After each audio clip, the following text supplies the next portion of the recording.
Siguro po tayo po ay magpapasimula na sa ating pong Bible study. Bilang opening song po, tayo pong lahat ay umawit.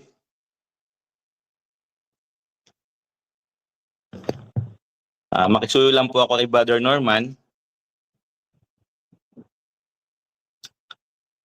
Matamis na kapayapaan.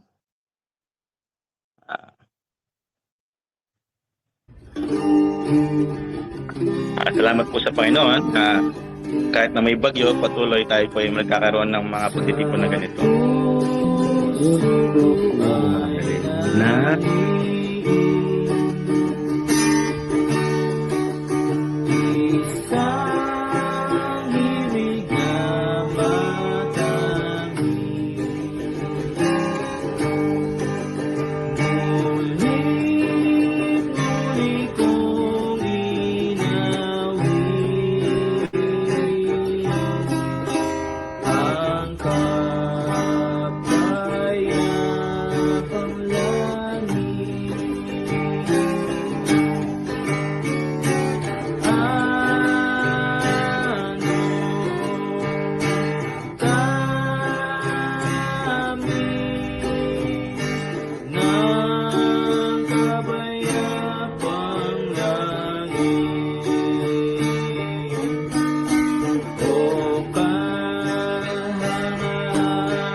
Nakamute yung mic, Brother Leo. Salamat po sa Panginoon. Patuloy po, minsan pa tayo pa po umawit bago po tayo magbukas sa isang panalangin. Pakisuyo po, Brother Norman.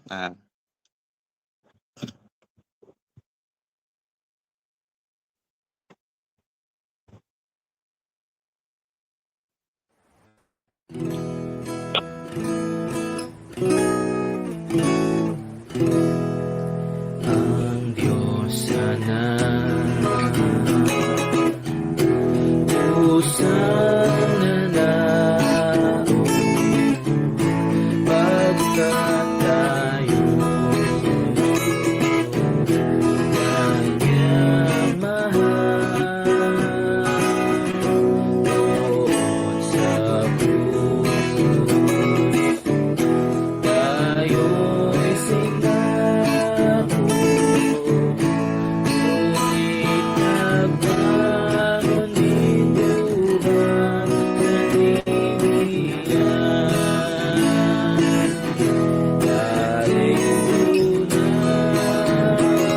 tunay nabuhay si Kristo nagbawi ang takot ko dahil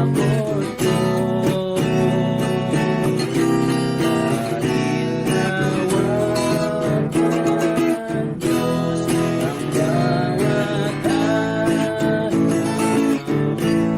Ang puso ko'y panatagin siya'y buhay. Kung may sanggol na bagong sira, pusong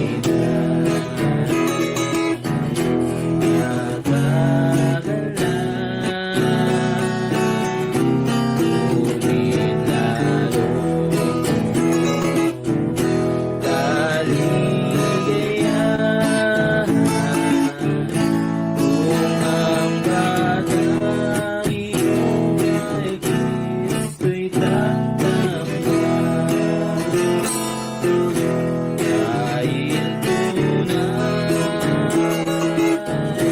nabuhay si Kristo nabawi na ang takot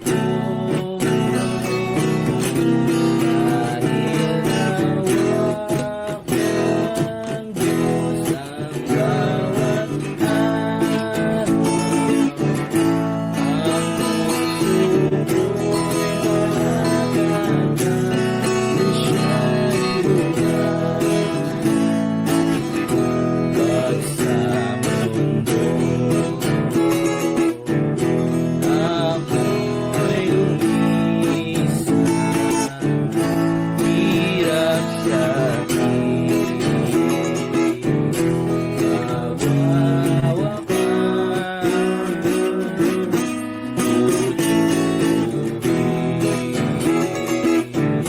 langit na bayan sa piling ni Kristo na kapagligtas. Dahil tunay nabuhay si Kristo nabawi na ang takot ko dahil nawag ng Diyos ang bawat araw. Ang puso ko'y panatag dahil siya'y buhay.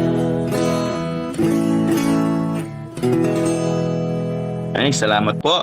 Bago ko po siguro ibigay po sa ating tagapagturo, tayo muna po manalangin, pambungad. Aking pong iniling kay Brother Anthony, ating pong opening prayer po. Kay Brother Anthony po. Sige po, tayo po ay manalangin. Amang banal na dakila at makapangyarihan sa lahat, muli po Ama ay nagpupuri kami, nagpapasalamat po sa oras po na meron po kami ngayon upang makapag-aral po ng inyo pong mga salita.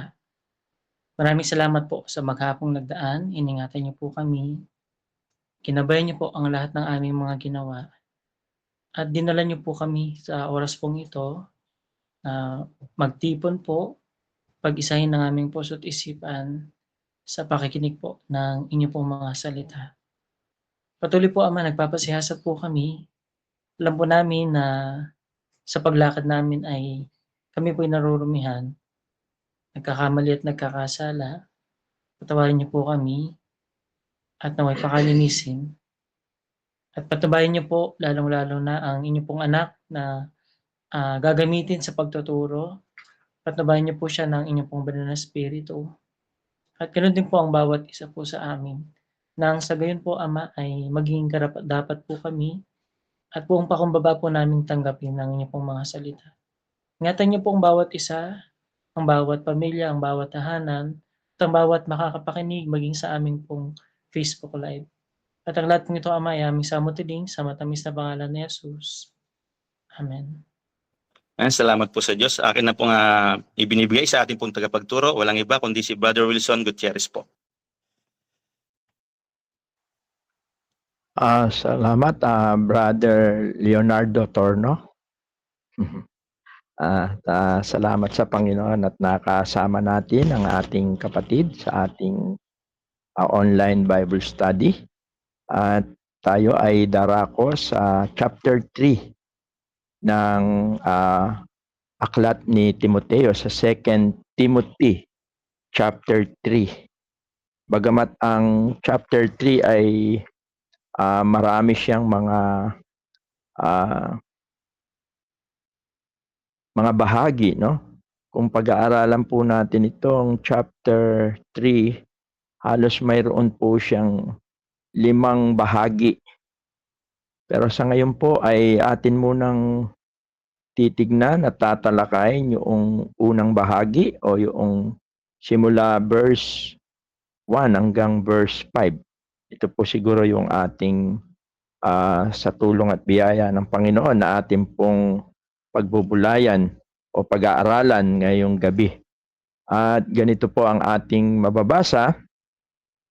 Datapwat alamin mo ito na sa mga huling araw ay darating ang mga panahong mapanganib, sapagkat ang mga tao'y magiging maibigin sa kanilang sarili, maibigin sa salapi, mayayabang, mga mapagmalaki, mapagtungayaw, masuwain sa mga magulang, mga walang turing, mga walang kabanalan, walang katutubong pag-ibig, mga walang paglubag, mga palabintangin, mga walang pagpipigil sa sarili, mga mabangis, hindi mga maibigin sa mabuti, mga lilo, mga matitigas ang ulo, mga palalo, mga maibigin sa kalayawan, kaysa mga maibigin sa Diyos, na may anyo ng kabanalan, datapwat tinanggihan ang kapangyarihan nito.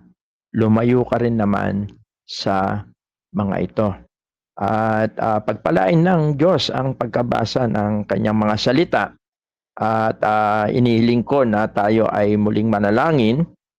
Tumingi tayo ng patuloy na pag-iingat at pangunguna ng Panginoon Diyos sa atin sa pamamagitan ng kapangyarihan ng Espiritu Santo. Let us pray. Ama, salamat po. At tinuturing po namin na napakalaking biyaya na kami po ay nakakapagpatuloy sa mga gawain ng iglesia tulad ng pag-aaral sa iyong mga salita. Salamat po sapagkat bagamat maulan ang panahon, kami ay komportable sa aming mga tahanan. Salamat at ginagamit niyo po ang mga makabagong teknolohiya. At amin pong hiling naway kami po'y pagisahin mo sa kapangyarihan ng iyong Espiritu Santo.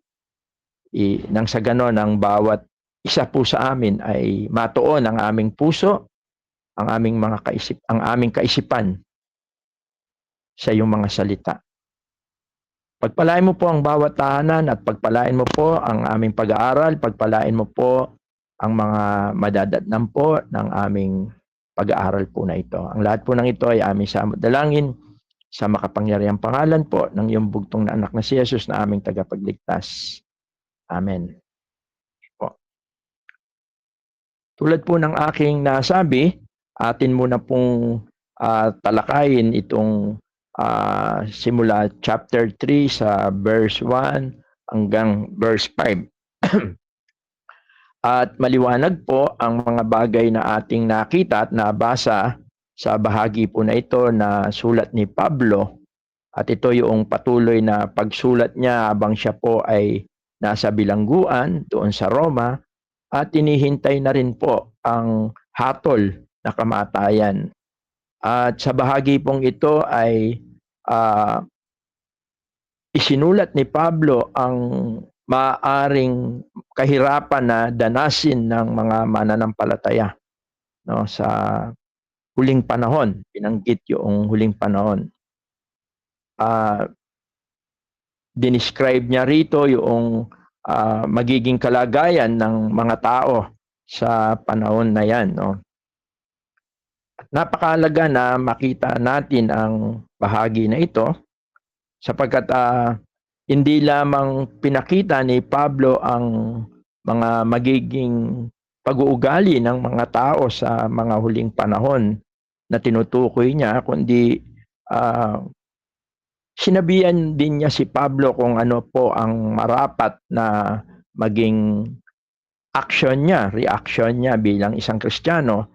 At ang sabi nga doon sa mga huling verse na ating binasa na siya ay lumayo, no? Kumbaga, ingatan ang kanyang sarili na huwag maging bahagi ng mga ganitong mga pag-uugali. At gusto ko una munang tignan natin yung salitang last days. Ano po ba yung tinutukoy po rito na sabi niya na sa mga huling araw ay darating ang mga panahon na mapanganib. This know also that in the last days. Actually po ang bahagi po na ito sa ating mga nagdaang pag-aaral, ang ibig sabihin ng last days, ito ay tumutukoy simula sa pagsisimula ng ministeryo ng ating Panginoong Jesucristo sa kanyang pagparito hanggang sa kanyang pagbabalik, no? Yun yung pagbabalik niya, yun yung tinutukoy na last days. At alam natin na nang talakayin ito ni Apostol Pedro, sinabi niya ang isang katotohanan sapagkat ina-accuse ang mga believer during that time na hindi na darating muli ang Panginoon. Pero sinabi doon ni Pedro na ang isang araw sa Panginoon ay maaring 1,000 taon sa atin at yung 1,000 taon sa atin maaring isang araw lang sa Panginoon. Pero mahalaga na makita muna natin ang katotohanan ito nung sabihin niya na yung sa mga huling araw. At maliwanag ito na nagsimula ito sa panahon ng ating Panginoon, siguro bilang mga references sa ating pag-aaral sa Hebrew chapter 1, verse 1 and 2. Makikita natin na dito sa bahaging ito, sa Hebrew chapter 1, yan, tutulungan na lang tayo sa ating monitor ni Brother Norman. Ang sabi rito, ang Diyos na nagsalita ng unang panahon sa ating mga magulang sa iba't ibang panahon at sa iba't ibang paraan sa pamamagitan ng mga propeta, verse 2, ay nagsalita sa atin sa mga uling araw na ito. Pansinin natin, had in this last day spoken unto us by His Son. Ay nagsalita sa atin sa mga uling araw na ito sa pamamagitan ng kanyang anak na siyang itinalaga na tagapagmana ng lahat ng mga bagay na sa pamamagitan naman niya ay ginawa ang sanlibutan. Maliwanag na ang huling panahon na tinutukoy ni Pablo kay Timoteo ay yung period noong nagsimula ang ating Panginoong Jesucristo nung siya'y pumarito hanggang sa kanyang muling pagparito. Actually, etong chapter 1 and 2 ng Hebrew ay ito yung opening verses sa pag-aaral sa tinatawag na dispensation, sapagkat maliwanag dyan yung tinukoy na iba't ibang panahon, yung different dispensation. Pero these last days, tinatawag din po ito ng mga Bible scholar, mga nag-aaral about sa church, na church age, kung saan ang kaligtasan ay sa pamagitan ng biyaya ng pananampalataya. At maliwanag na ang panahong ito ay mangyayari, o ibig ko sabihin ito ay mararanasan ng mundong ito hanggang sa kanyang pagparito doon sa 2 Peter chapter 3 verse 3. Para may mga reference tayo, no? Maganda isulat nyo yan. Last days, para nang sa ganon. Kasi yung iba ay iba yung dispensation nila, no? Merong iba-ibang pananaw sa paniniwala sa iba't ibang panahon. Maalaga na makita natin ang mga katotohanan na ito. Sabi niya, na maalaman muna ito na sa mga uling araw ay magsisiparito ang mga manunuya na may pagtuya na magsisilakad ayon sa kanilang masasamang pita. At dito sa chapter 3 na ating binasa, kung babasahin natin ito ng buo at pag-aaralan, dito po yung mga nagsasabi na hindi na darating ang ating Panginoon. Kaya napakalaga po na itong period na ito, itong last days na ito, ay ito yung unang pagparito ng Panginoon hanggang sa kanyang pagparitong muli. Kaya napakaganda po na maunawaan natin ang bagay na ito. Pero kung babalikan natin itong pinag-aaralan natin, sabi niya, "This know also that in the last days, perilous times." Yung gusto ko munang tignan natin yung time, no? Sabi niya, perilous times shall come.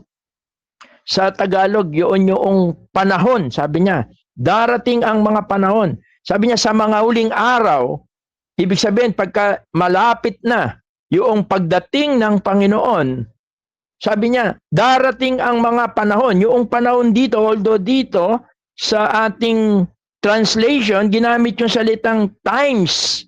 Pansinin natin, times. Tumutukoy po ito doon sa mga season. Mga panahon, iba't ibang panahon. Like sa atin po, ano ba ang ilang season meron po tayo? Parang 2 lang ata po ang season na mayroon tayo. Tag-init at tag-ulan. Tulad ngayong panahon natin, tag-ulan. Sa ibang mga lugar naman, mayroon silang 3 season. No? Mayroong tag-araw, mayroong tag-ulan o taglamig, no? Yun yung panahon na mayroong niebe. Ito yung times na tinutukoy dito. Ito ay tumutukoy sa iba-ibang panahon.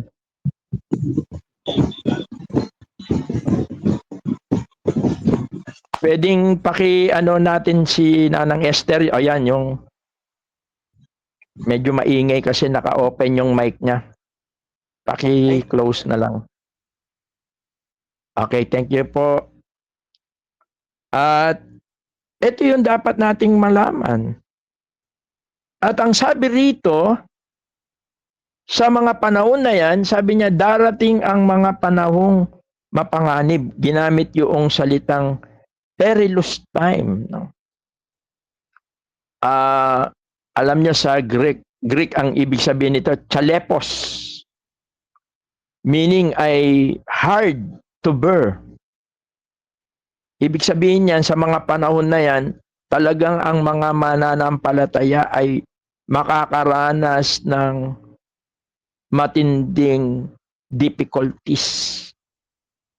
Ang mga believer, ang siyang tinutukoy dito sa panahon na ito, ay makakaranas sila ng matinding kahirapan. Yun yung panganib. Yun yung right na correct definition ng perilous. Ang mga mananampalataya sa panahon na yon at nung panahon nila Pablo at nila Timoteo, nararanasan na nila yon. Kaya ito ay titindi ng titindi. At sa paglapit na ng panahon na ito, yung habang lumalapit yung pagdating ng Panginoon, ang mga mananampalataya ay tunay na makakaranas sila ng panganib. Yun yung perilous, panganib, difficult, no? Dangerous. At si Warren Wiersbe nga ay ginamit niya yung sa Matthew. Siguro tignan natin.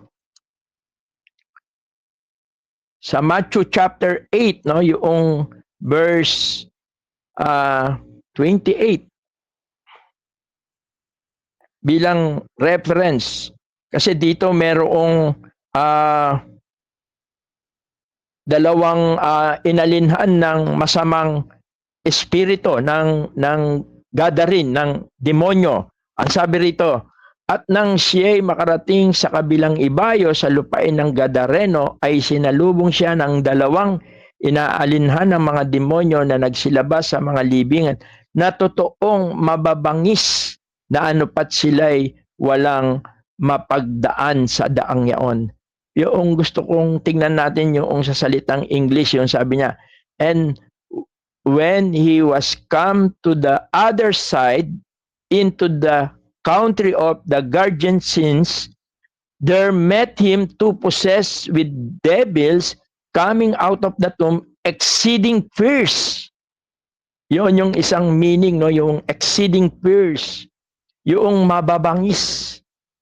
At sa mga huling panahon, mararanasan ng mga mananampalataya. Although noon, naranasan nila, mas lalo na sa mga panahon natin. Sapagkat sa mga huling panahon, katulad ng ating napag-aralan sa unang bahagi ng sulat ni Pablo, na sa mga huling panahon, ang maghahari o ang magpupunyagi, ang magbibigay ng kalakasan sa paggawa ng mga bagay na karumal-dumal sa Panginoon, ay walang iba kundi ang dyablo. Ang sabi doon sa 1 Timothy chapter 4 verse 1. Sabi niya, ngunit tayag na sinasabi ng Espiritu na sa mga huling panahon, ang iba'y magsisitalikod sa pananampalataya at makikinig sa espiritong mapangikayat at sa mga aral ng demonyo. Kaya ito po ay napakahalaga po na maunawaan natin, sapagkat ito yung layunin din ni Pablo kay Timoteo, na ang sabi niya, alamin mo ito. It is very important sa isang lingkod ng Panginoon at sa bawat mananampalataya na nauunawaan niya ang mga katotohanan ito. Kaya yung salitang this know also.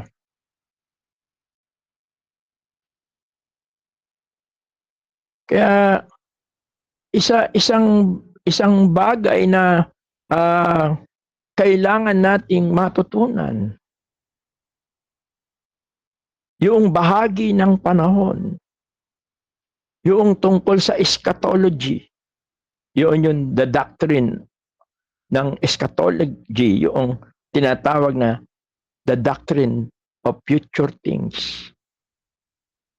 Sapagkat kung minsan, ang katotohanan ito ang siyang maghuhubog sa ating mga pag-uugali, yung character natin. At hindi lang yon. Ang katotohanan ito ang siyang papatnubay sa ating mga pagpaplano, sa ating mga pagpapasya sa buhay na ito. Kaya napakahalaga, sabi niya, alamin mo ito. At isang katotohanan, yun nga po, ito ay yung pagdating ng panganib o tinatawag na masamang panahon. Dangerous, lalong-lalo na po sa ating mga mananampalataya. Sapagkat maaaring ito sa mga panahong yaan, pagkayaan, nakikita natin sa panahon natin. Kaya kung titingnan natin dito, it is a matter of love, no? Yung binanggit niya rito, maibigin sa sarili,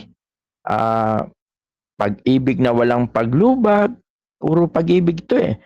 Pag-ibig sa sarili, sa salapi, sapagkat yan yung problema. Ang magiging problema sa mga huling panahon ay yung matter of heart.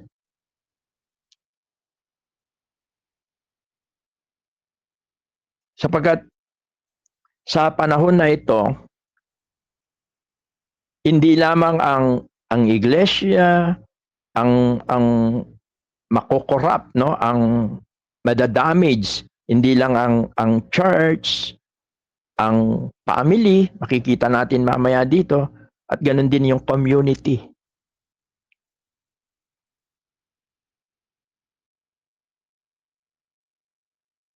Kaya ito yung actually sa NIV ginamit yung terrible times.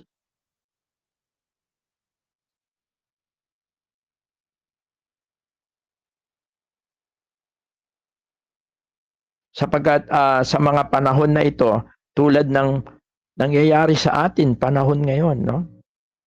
Makikita natin talagang yung love of money. Kaya nga sabi, the love of money is the root of all evil. Sa panahon natin, nakikita po natin yung mga katotohanan ito.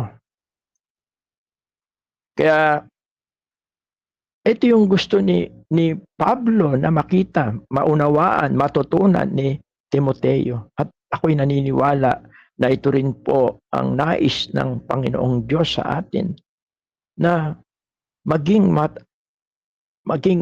matatag ang ating pagkaunawa tungkol sa mga bahagi ng panahon na ito.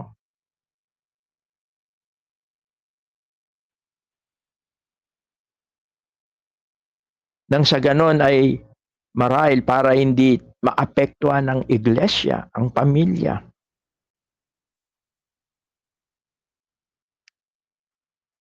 Kasi dito sa verse 5, makikita natin na sinasabi rito na sabi sa verse 5 na may anyo ng kabanalan.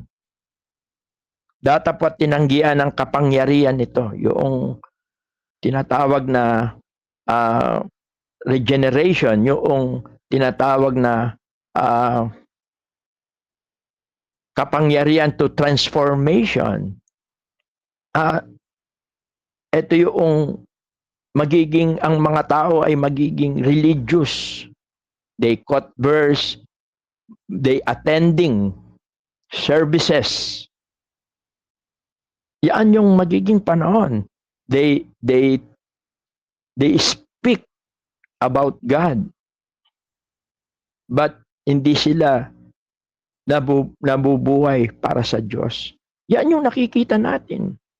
Kaya nakakalungkot sa panahon natin yung mga ilang mga sangkot sa mga katiwalian sa ating bansa ay makikita natin na sila yung mga belong doon sa mga malalaking grupo ng mga relihiyon.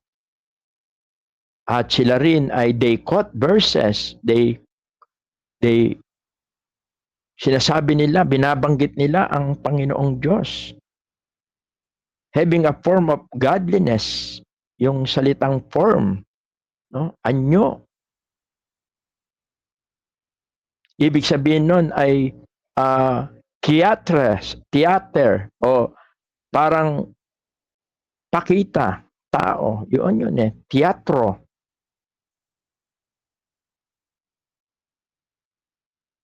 At dito sa ating binasa, kung papansinin natin simula dito sa chapter 3 simula verse 2 hanggang verse 5, kung bibilangin natin, bumanggit si Apostol Pablo ng 18,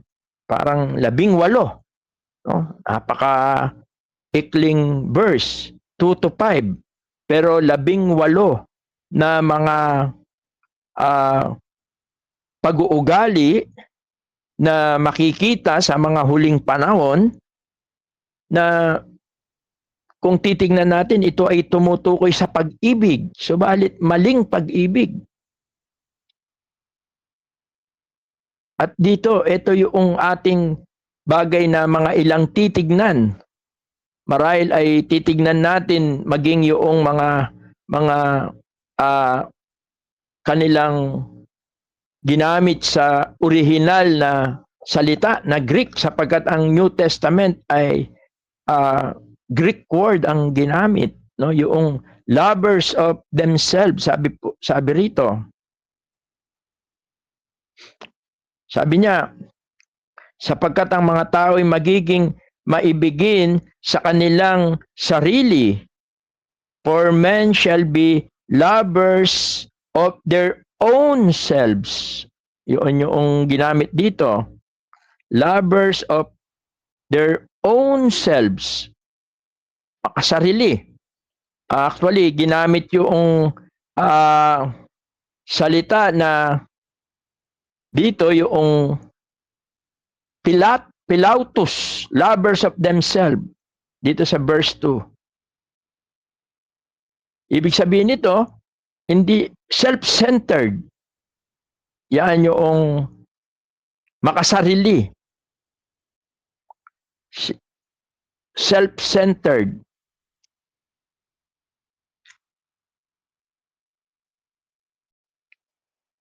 At higit pa doon, no? Hindi lang kasi ayon dito sa background ng tekstong ito, pagka ang isang tao ay nakasentro, lalo na ang Roman attitude o ugali ng Roman, pagka siya ay self-centered, gusto niya siya ay sinasamba, no?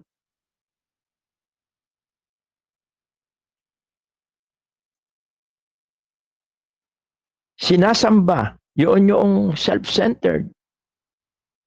Kaya ang Roma, marami sila yung mga rebulto, ginagawa yung mga sarili nila ng mga images, sapagkat yun ang gusto nila. Kaya kung titingnan natin, ito yung magiging problema sa mga huling panahon, yung pag-ibig sa sarili. Samantalang ang utos ng Panginoon sa Matthew 22 verse 34 to 40. Siguro ay maganda ay i-open natin ito.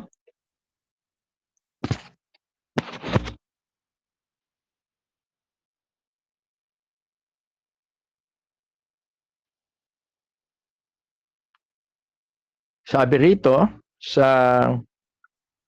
Matthew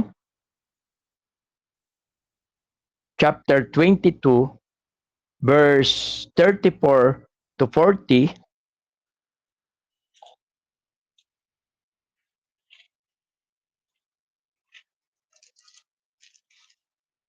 Sabi rito, datapwat ng marinig ng mga Pariseo na kanyang napatahimik ang mga Saduseyo, ay nangagkatipon sila.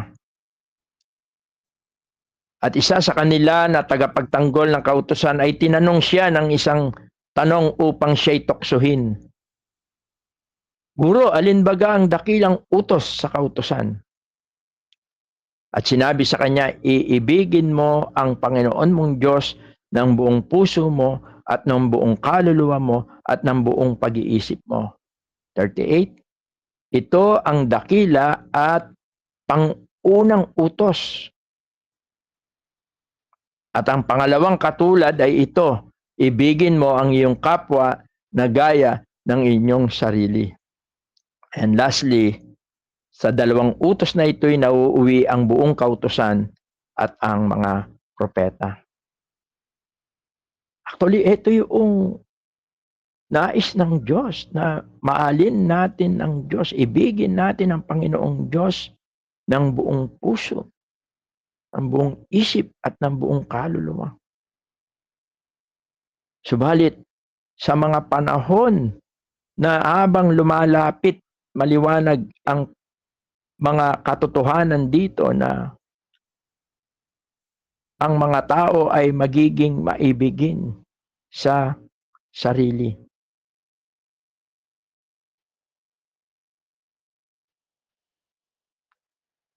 At marami pang bagay dito. Sabi ko nga sa inyo, ito ay almost 18 na mga masasamang mga pag-uugali. Katunayan, ito yung ginamit ng diablo kay Eva sa Genesis chapter 3. Sabi niya, you shall be as God. Genesis chapter 3 verse 5. At ito yung sa mga huling araw, ganito po ang mga mangyayari po sa panahon na ito.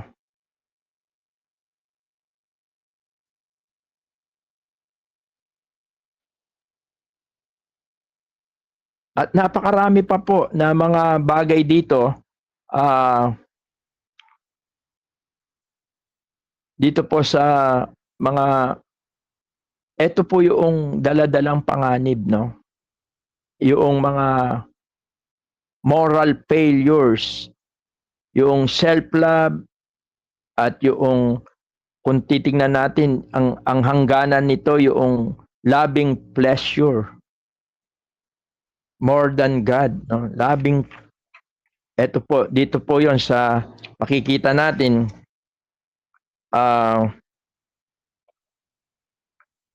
dito sa mga huling bahagi, sabi niya,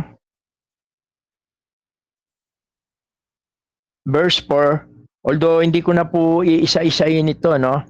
Pero eto, halos 18 po ito na mga pag-uugali na makikita natin na ito yung nagdadala ng panganib sa isang mananampalataya. At ito yung nararanasan na natin sa mga panahon po na ito. Actually, sabi rito sa verse 4, ito yung pinaka hangganan ng pag-ibig sa sarili. No? Yung magiging, sabi niya, mga lilo, mga matigas ang ulo, mga palalo, mga maibigin sa kalayawan kaysa maibigin sa Diyos.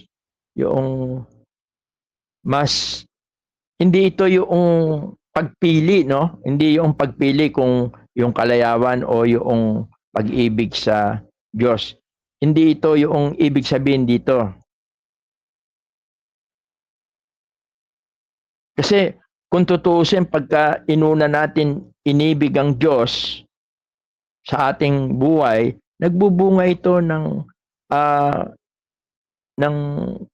kasiyahan. Yung hindi kalayawan, no? Yung pleasure dito iba eh.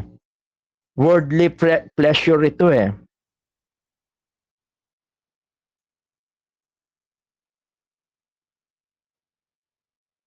Kaya mahalaga na makita natin ito, no? Yung kalayawan. Alam natin po yung kalayawan. Ginamit dito sa English yung sabi niya traitors, heady, tigas ang ulo, high-minded, lovers of pleasure more than lovers of God.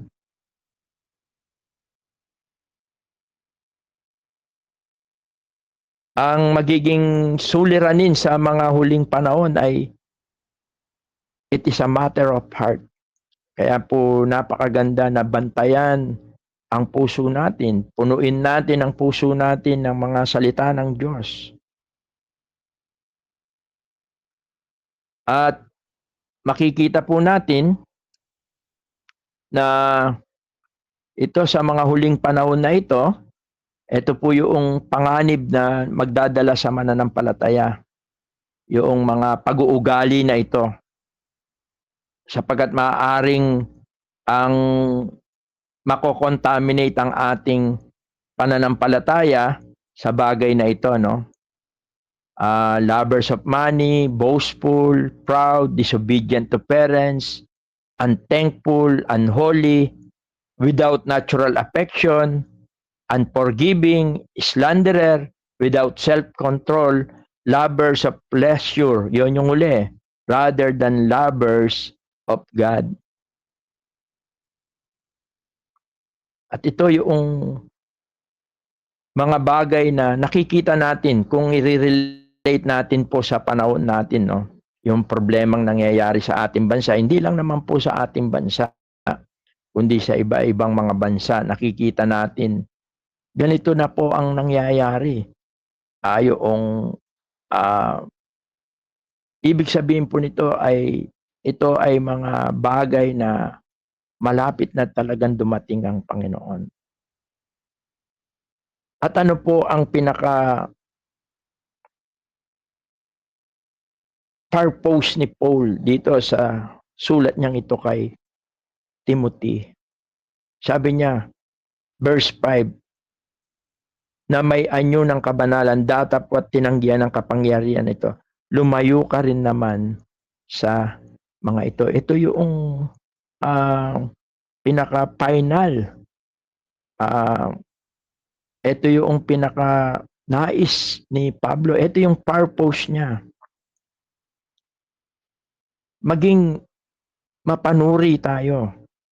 Parang sinasabi niya, tignan mo ang mga bagay na ito, no? Kasi alam nyo, ito yung having a form of godliness, ito yung outward appearance of religion, pero hindi sila mga tunay na Kristiyano. Yung ibig sabihin ng they have never experienced the power of God. Ito yung transformation. Religious sila.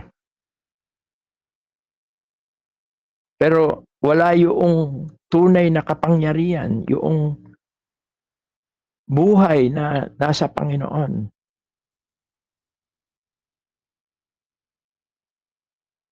Religious sila pero rebellious sila. Yun yung exact na katotohanan dito sa mga sinasabi ni Apostol Pablo kay Timoteo. At ano po ang sabi niya? Layuan. Turn away.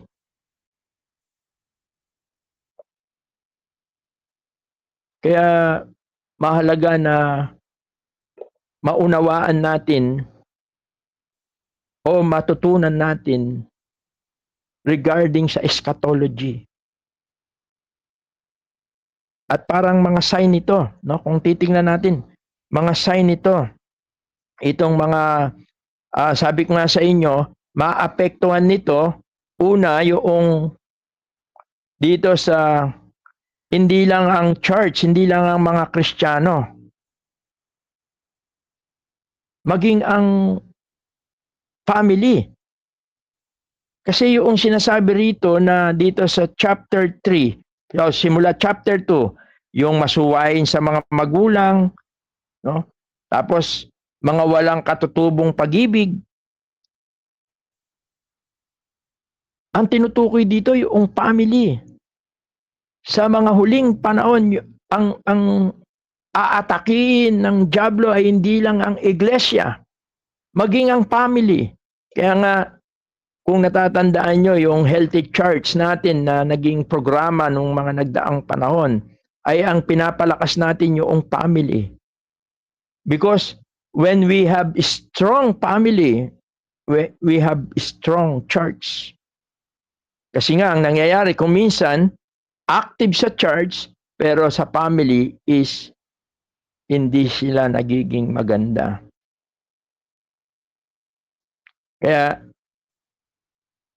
ang family ay under attack during sa mga panahon na ito na pagdating ng mga panahon na mapanganib, terrible. Hindi lang, kundi pati yung community.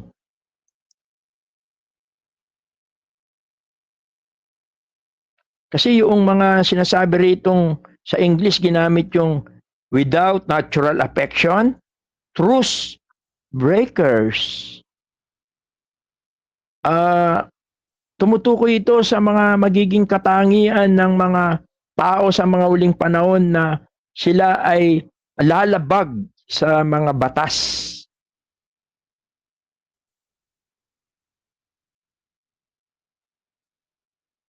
Hindi lang sila lumalabag sa batas, kundi talagang sinasadya na isawalang bahala ang mga batas. Kaya nga po, minsan pagka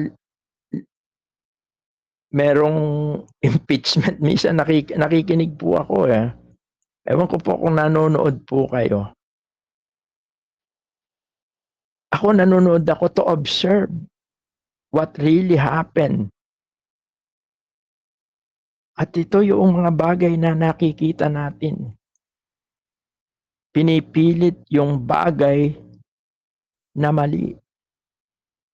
Kaya po, yung mga giyera sa Middle East, yan po ay dapat na tignan natin ng seryoso. Sapagkat malapit na po talaga tayo doon sa tinatawag na last days, no? Kukumpletuhin ng Panginoon po ang mga katotohanan at makikita natin itong mga masasamang ugali na ito na lumalabas. At ang nakakalungkot nga, marami rito ay mga ginagamit ang Panginoon, ang mga religious, no? Kaya dito sa chapter 3 na ito, kung pag-aaralan natin hanggang sa mga susunod, hanggang doon sa verse 9, no? Makikita natin kung sino yung mga tagasunod dito. Kasi sabi ko nga, magiging danger ang family, sabi sa verse 6, sapagkat sa mga ito ay manggagapang sa mga bahay.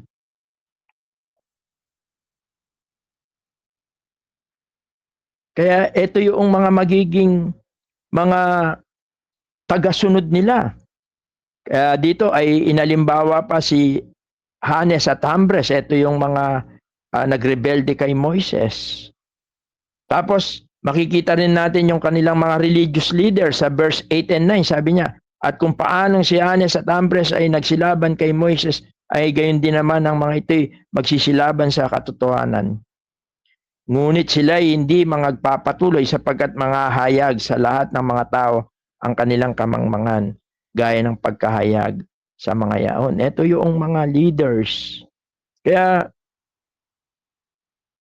ito po yung mga bagay na tinuro o tinuran ni Pablo. At dapat tayong mag-ingat. Bantayan natin po ang ating sarili, ang ating iglesia, ang ating pamilya. Sapagkat sa mga huling panahon na ito ay tunay na madadala sila sa panganib, no, yung perilous. At nawa sa tulong ng mga salita ng Diyos, sa ating mga pag-aaral, ma-rooted tayo sa Word of God, ma-rooted tayo sa mga katotohanan, at ang mga katotohanan ito ang siyang tutulong sa atin sa ating mga pagpaplano, sa ating mga pagpapasya, sa ating mga paglilingkod, ang mga katotohanan ito. At kung nakikita natin na ang mga bagay na ito ay nangyari na noon at lalong nangyayari sa panahon natin, lalong lumalala, lalong nakikita natin, ibig sabihin niyan ay malapit na tayo. At ano ang dapat nating gawin? Samantalahin po natin ang bawat pagkakataon nang sa ganun po ay ang bawat isa po sa atin ay tunay na maging matagumpay at hindi tayo madadala dito po sa mga bagay po na ito. Kaya sa akin pong pagwawakas, bantayan po natin yung form of godliness. Kaya minsan, sabi ko nga po sa inyo, huwag tayo padadala doon sa mga sinasabi. Minsan kasi merong mga bagay na parang kung magsasalita, tignan po natin yung tunay na pananampalataya. At dalawang bagay po yan, nang sa ganon ay mabantayan natin ang ating pong kapulungan sa bagay na ito. At samantalayin natin ang pagkakataon habang hindi pa po dumarating ang Panginoon, may panahon pa para tayo ay maglingkod sa Panginoon. At huwag tayong maakay, huwag tayong matangay. Iyon yung sinasabi rito ni Pablo kay Timoteo. The best thing is, kilalanin mo ito, layuan mo ito. At magpatuloy ka, sabi nga ni Pablo kay Timoteo, sa mga bagay na nakita mo sa akin, na tunay na nakalulugod sa Panginoon. Kaya po, nawa ay maging open tayo, maging mapagmatsyag tayo sa mga nangyayari, sa mga current events, sapagkat kung minsan ito po yung mga katotohanan na nakikita natin, ito yung mga realidad ng mga katotohanan na sinasabi po ng kasulatan. Let us pray po. Ama, salamat po sa gabing ito. Salamat po sa iyong mga salita. Salamat po sapagkat ito'y malaking paalaala po sa bawat isa po sa amin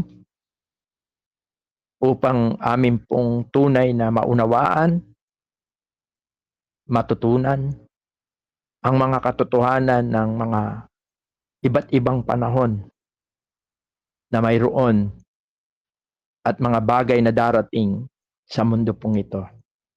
Salamat po.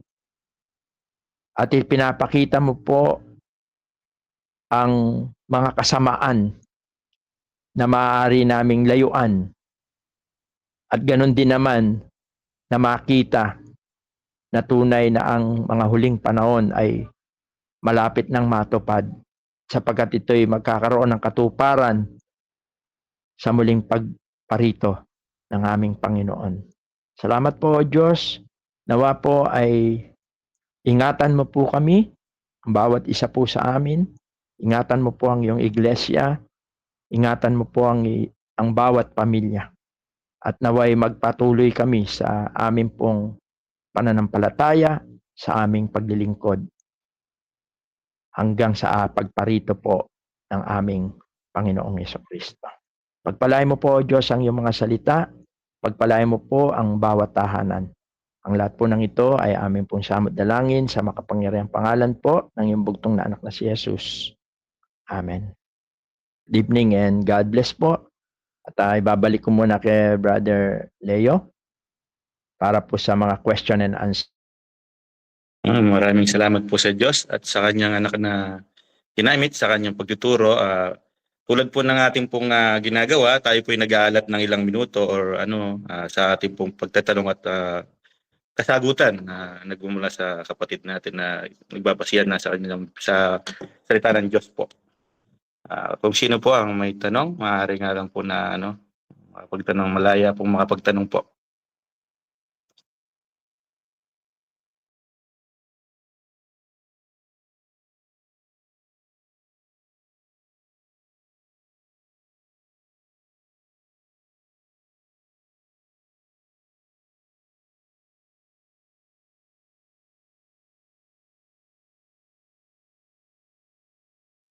Wala po bang magtatanong po, mga kapatid? Siguro magbigay lang pa ako ng mga, habang nag-iisip pa yung mga ibang kapatid ng mga supporting verses. Like for example dito sa Titus chapter 1 verse 16, sabi rito, sila'y nangagpapanggap na nakikilala nila ang Diyos, ngunit ikinaiila sa pamagitan ng kanilang mga gawa. Palibasa'y mga malulupit at mga masuwain at mga itinakwil sa bawat gawang mabuti. Ito yung similar doon sa the form of godliness. No? Very religious sila, pero ayon dito ay sabi rito, nagpapanggap. Kaya ito yung napakahalaga ng discernment natin. Pag wala tayong discernment, baka makapasok sa iglesia ang mga ganito. At delikado talaga ang iglesia. At hindi lang, baka tayo mismo, yung company nila, yun yung very important na makita natin. Sinabi rin to sa Romans, tingnan natin, noong i-expound ni Paul yung gospel sa Romans chapter 1, ang sabi niya doon sa verse 29 to 30, sabi niya, nangapupuspos sila ng buong kalikuan, ng kasamaan, ng kasakiman, ng kahalayan, puspos ng kapanigilian, ng pagpatay sa kapwa-tao, ng pagtatalo, ng pagdaraya ng mga kasamaan, mga mapangupusala, mga mapanirang puri, mga napupot sa Diyos, mga manglalait, mga palalo, mga mapagmapuri, mga ngata na mga kasamaan, mga masuwain sa magulang, mga haling, mga hindi tapat sa tipanan, mga walang katutubong paggiliw, mga walang. Ito yung dinescribe dito, yung kung paano ang kasalanan ay para siyang isang virus na talagang sinisira yung pagkatao ng isang tao. At sa 2 Peter nga, chapter 3, verse 3, yung binasa natin, sabi niya, in the last day, scoffers will come. No?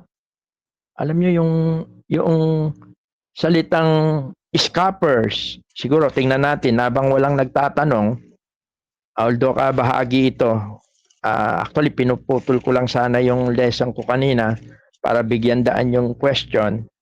Sabi kasi rito sa 2 Peter chapter 3 verse 3, gusto kong tingnan natin, sabi niya, maalaman mo na ito, knowing this first, sabi niya, that there shall come in the last day scoffers, walking after their own lusts. Manunuya, yung scoffers. Actually, ito yung isa ito sa mga doon sa ito yung mga katangian ng mga scoffers o yung manunuya. Sabi doon sa Proverbs 21:24, scoffer is the name of the arrogant, haughty man who acts with arrogant pride. Doon sa Proverbs 13:1, a wise son, sabi niya, hear his father instruction, but a scoffer does not listen to rebuke. Hindi sila, ito yung mga attitude, no? Proverbs 15:12, a scoffer does not like to be reproved, he will not go to the wise. 14:6 ng Proverbs, a scoffer seeks wisdom in vain, but knowledge is easy for a man of understanding.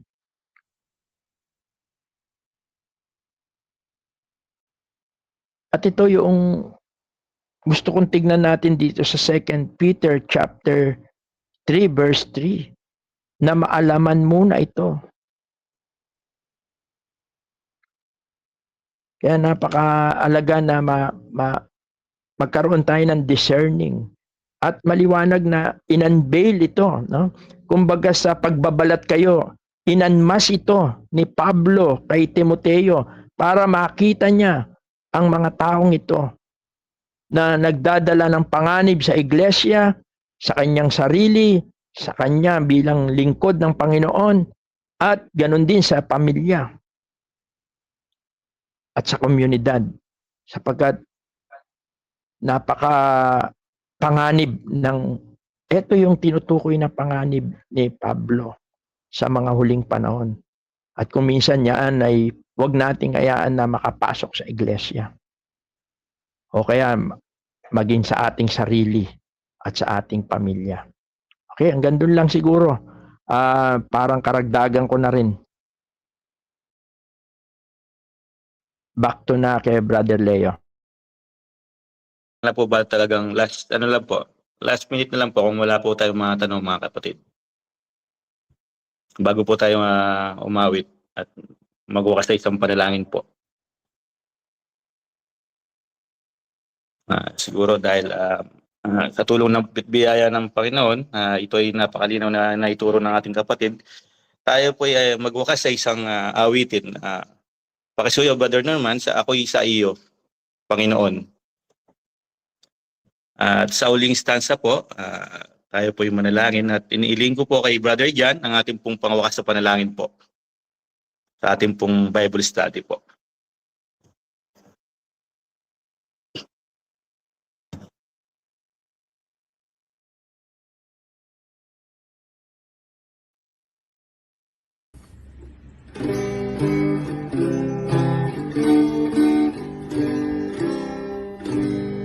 Ako ay iyong hiling mo'y dinig, badya sa aking pag-ibig. Kaya't matindi ko minanais na sa iyo humiling. Ilapit mo ako, O Jesus, sa kinamadyan mo, Diyos. Ilapit mo ngayon, O Panginoon, sa dugo mong lumalo. Pagkabanalin sa paglilingkod nang ako ay magusto, nang matatag na pagtitiwala at sa iyo'y sumunod. Ilapit mo ako, O Jesus, sa dinamatyan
Brother Jan po, para po sa ating pangwakas na panalangin po. Sige po, tayo po ay nalangin. Ama namin Diyos na dakila, banal at makapangyarihan sa lahat. Muli po Ama, nagpapasalamat po kami sa mabiyayang gabi na binigay niyo po. Kami ay muli pong nakapakinig ng iyong pong mga salita. Amin pong napagpatuloy ang aming pong lesson. Sa gabi po na ito, salamat po sa pangunguna at sa patnubay po ng Banal na Espiritu. At ang dalangin po namin, tunay po nawa ang mga napakinggan po namin, hindi lamang po ito pumasok sa amin pong mga pandinig, kundi ang mensahe po ay tunay po na ang bawat isa po sa amin na sumampalataya sa amin pong Panginoon, tunay po makita po ang mga bagay po na ito na binigay pong babala ni Pablo kay Timoteo, at ganoon din po nawa sa panahon po namin nang sa gayon po lalo po na maprotektahan ang inyong pong gawain, maging po ang aming pong mga sarili, ang mga pamilya po namin sa mga gawa po ng kaaway at ang mga nakikita po namin na gawa din po ng mga laman, mga masamang motibo. Ang dalangin po namin, patuloy po ang inyong pong mga salita, ang magprotekta, ang banal na espiritu, ang patuloy na mag-convict, magbigay ng discernment sa pamamagitan po ng inyong pong mga salita na aming pong napapakinggan at napag-aaralan. Salamat po sa mga pag-join sa aming pong pag-aaral. Kayo po ang patuloy din po na magpala at manguna sa lahat po ng mga kapatid na nakapakinig. Sa inyong pong anak na ginamit, salamat din po. At patuloy ang dalangin din po namin sa lahat din po ng makakapakinig pa sa online, sa mga ma-upload na replay po ng aming pong Bible study. Patuloy ang dalangin po namin ng Banal na Espiritu ang manguna. At yun din po sa buong gabi po na ito, sa lahat po ng mga kapatiran, kayo po ang inaasahan din po namin na mag-iingat. Ganun din po sa panahon na meron po kami, kayo rin po ang inaasahan po namin na patuloy po nagagabay po sa bawat isa. Salamat po Ama, muli ito po'y aming pong dinadalangin at patuloy na pinapasalamatan po sa pangalan lamang po ng aming pong Panginoong Jesus. Amen. Good evening po mga kapatid. Good evening po. Good night po. Salamat mga kapatid. Magandang gabi po. At bukas po mamimigay tayo na settled na po yung pamimili ng mga goods na idadalin po sa Nueva Ecija. Kaya panalangin po natin dahil may Bible study po bukas doon. Sabi ko nga ay rain or shine kasi nag-message po sa akin yung kapatid kung saan sa bahay po nila yung Bible study kung tuloy dahil nga po may bagyo pa rin. Ang sabi ko rain or shine, kaya pag-pray po natin yung ating pong Bible study bukas sa Nueva Ecija at yung pamimigay din po natin ng relief goods sa mga kapatiran po roon. Good evening and God bless po sa ating lahat. God bless po. Thank you po. Good evening po. God bless. God bless po.